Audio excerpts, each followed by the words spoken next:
Saan nga ba ang katapatan mo? Sa Pilipinas o sa bansang China? Hello everyone and welcome to Conservative PH Vibe.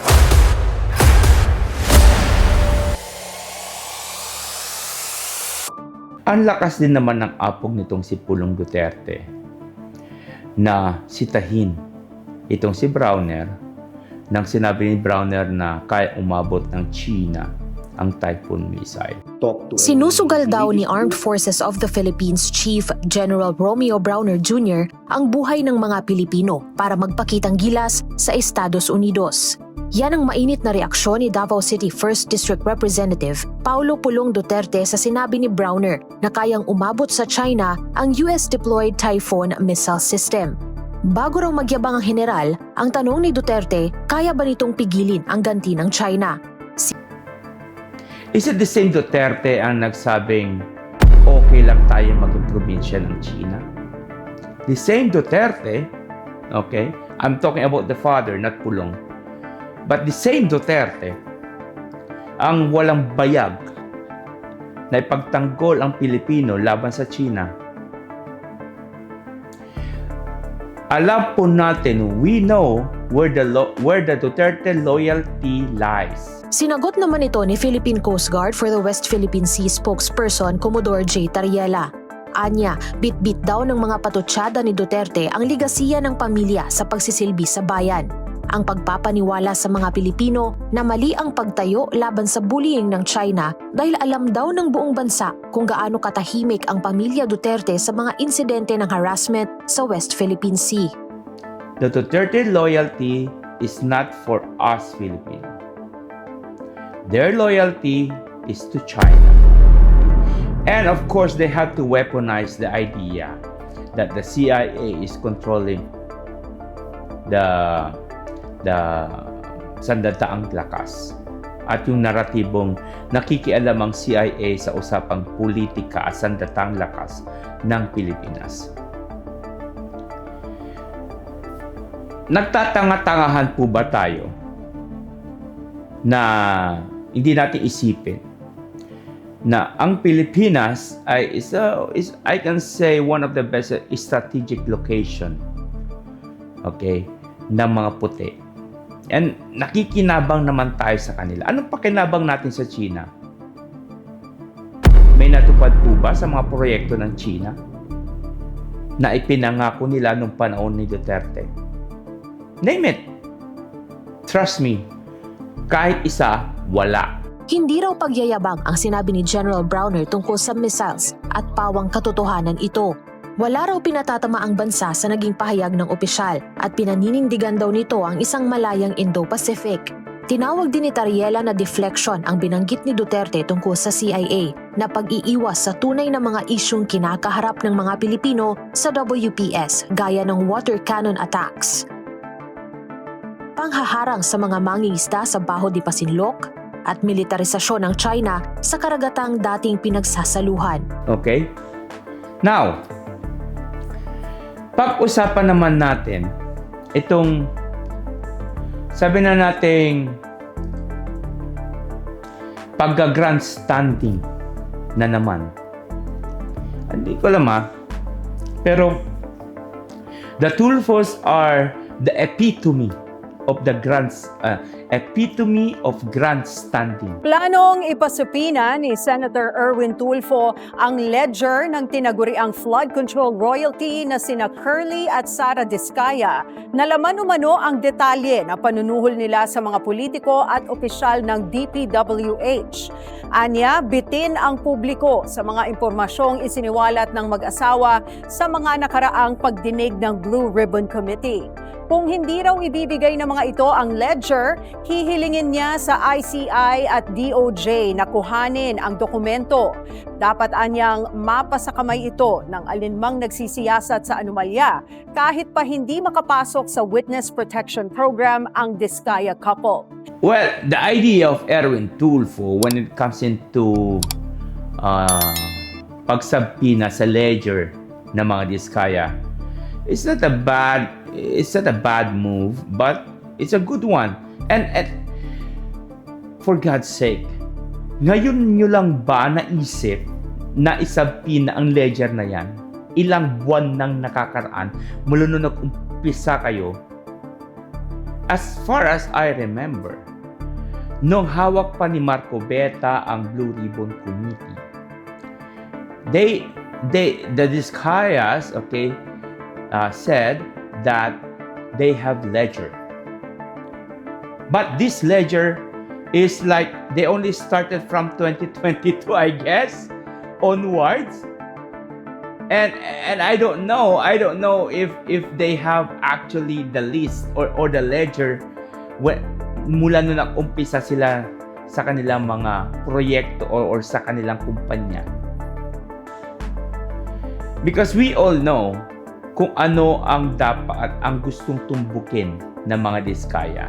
And they are actually avoiding the 2016 pataas. I mean 2016, 2017 where these are the years na namayagpag ang kanilang mga proyekto, and these are the years na kung saan ay nakipag-collaborate sila sa CLTG ni Bongo. And speaking to Bongo, have you seen the interview of Coach Jared kay dating Senator si Trillanes?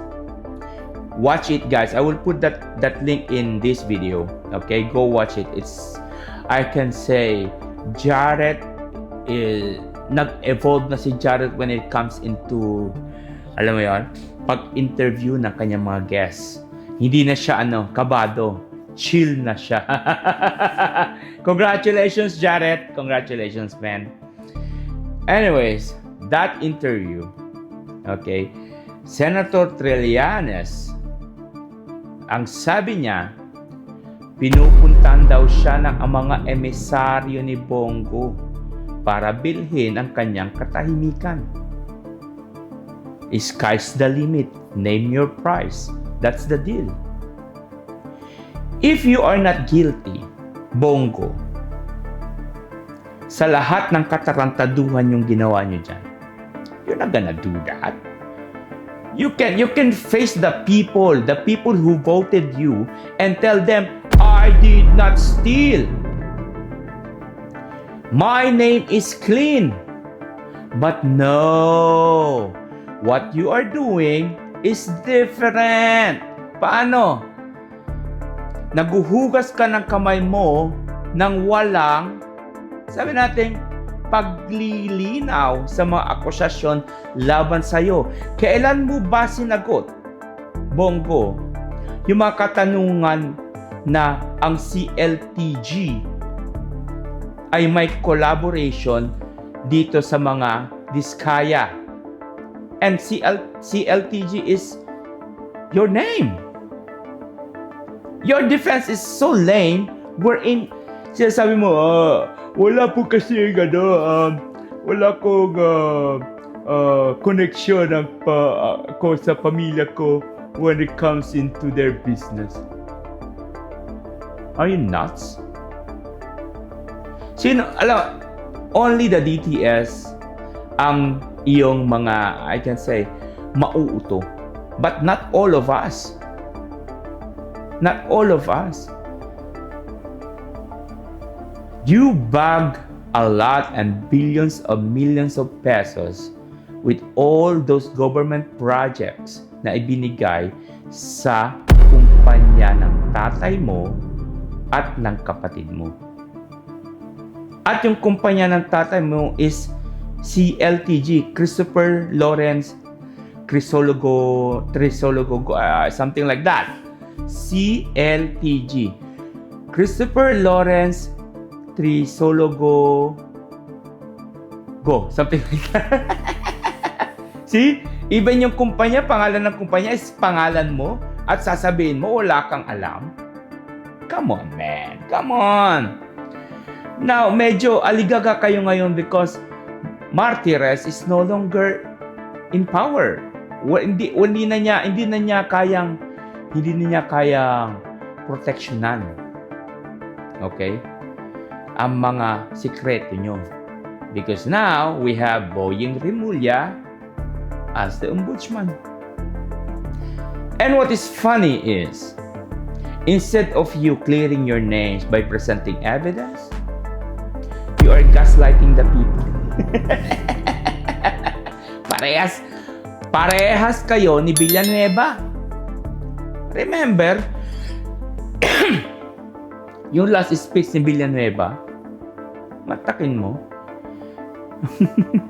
Sabi niya siya doon ng unang ilabas ang iskandalo ng flood control. Ang tindi rin, no? But when it comes to Martires, yung sinabi niya na, do I have to tell everyone kung ano yung mga sinasara naming kaso? Dude, it is your responsibility to tell to the people, to inform us.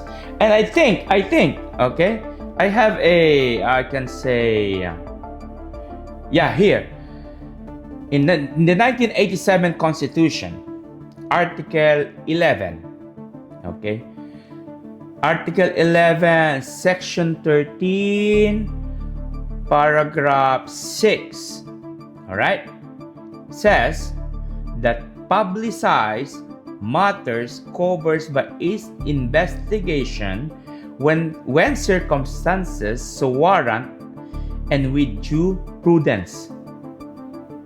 Ano po ba ibig sabihin nun? You have to be open to the public lahat ng ginagawa mo, because sa totoo lang, ombudsmen are the safeguard of this institution when it comes into protecting the people against the corrupt politician. But what you have done is you protect the politicians. Instead, dapat ang ombudsman is independent and stand alone siya. Dapat siyang bias, kumbaga. Dapat ang kanyang pang-investigasyon ay naaayon sa kagustuhan ng taong bayan. And it's very clear to the 1987 Article 11, Section 13, and Paragraph 6 of the Constitution that you have to, I can say, be public when it comes into any investigation that you guys are doing, especially nung inilabas mo yung decision with the case of Villanueva. Imagine, Conchita Carpio, okay, naglabas siya ng decision na itong si Villanueva ay hindi na pwedeng tumakbo. Perpetual disqualified na siya. Then, ang ending, i-reverse mo lang. Why? At nung ni-reverse mo, pasikreto pa. Why? At ngayon, sasabihin mo, bakit ka, trabaho ko bang Oo po, trabaho niyo po.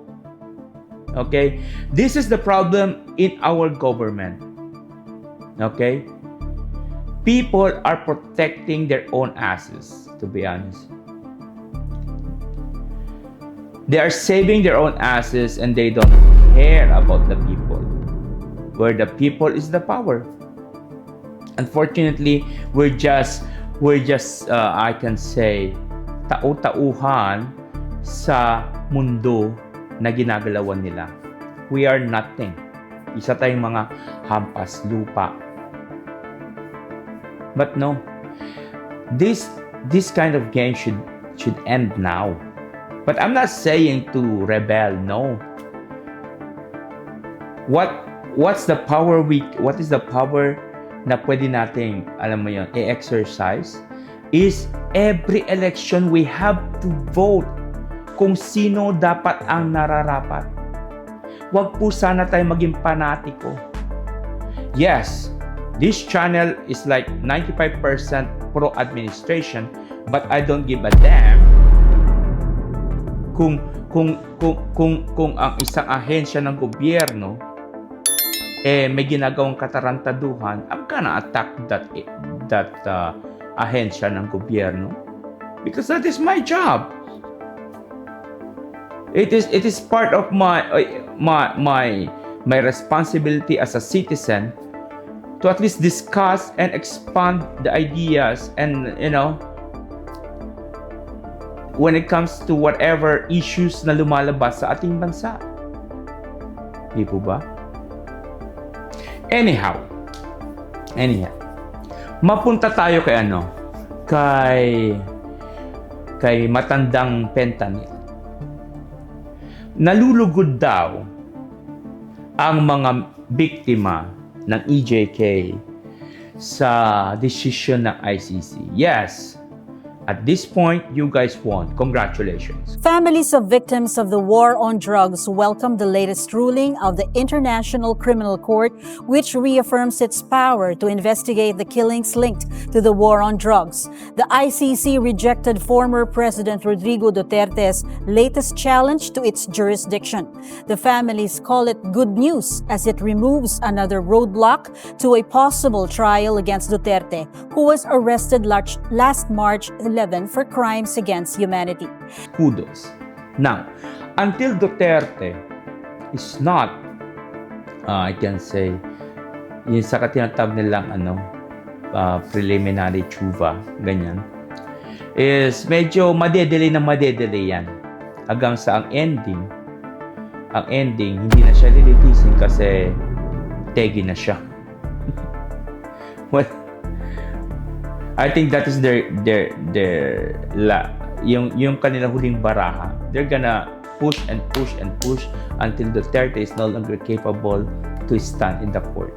I think that's the only way for them to let Duterte free.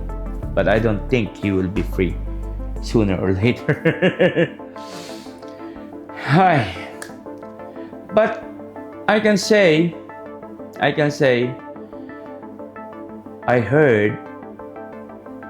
heard that since lumabas na yung decision ng ICC sa kanyang jurisdiction authority when it comes into the case of Digong, na pagdesisyonan na nila na meron silang jurisdiction, okay, sa kaso ni Digong, ibig sabihin ng lahat ng kasabwat ni Digong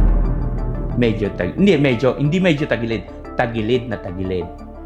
Si Bongo, si Bato, si Garma, lahat ng aso ni Digong na involved nung tukhang ay tagilid. And I think Magalang is one of them, but I don't know, man. I don't know. Maybe not.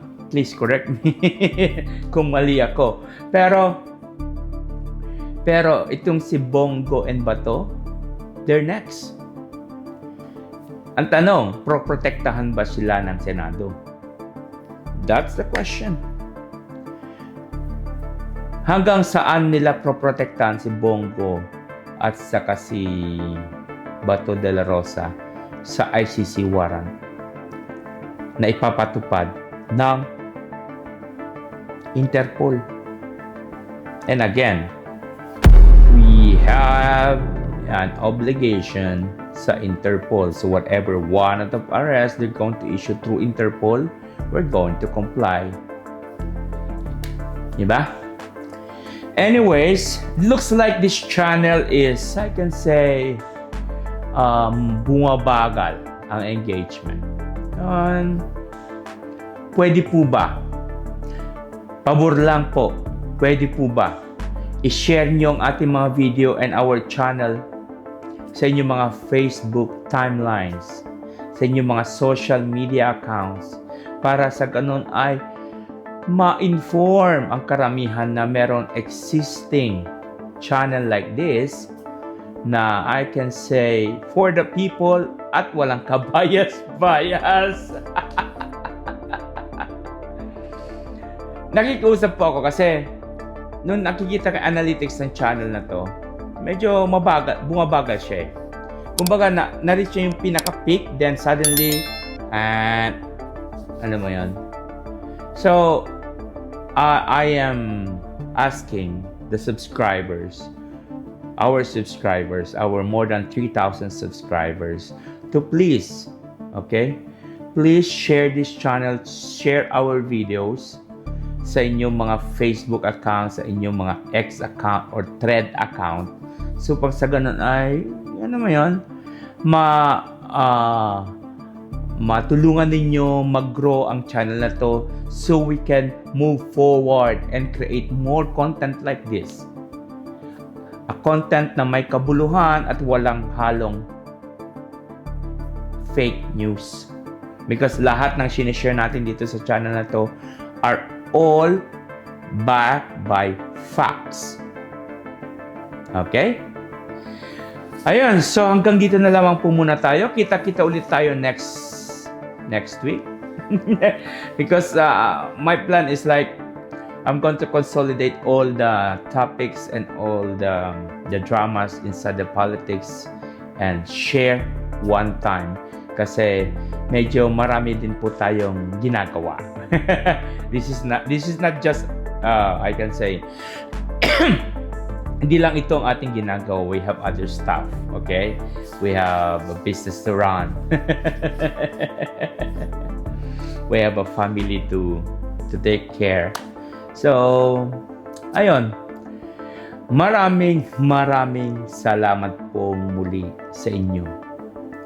Umaasa po ang Conservative PH Vibes ang ng inyong suporta sa pamamagitan ng pag-like, pag-share, and pag-clicks dyan sa notification bell upang sa ganon ay ma-notify kayo kung may mga bago tayong video tulad nito.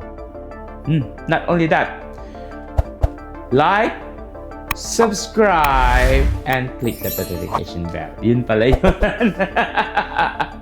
Medyo naguluhan ako. Anyways, thank you very much po sa inyong lahat. And for God be the glory. Babush!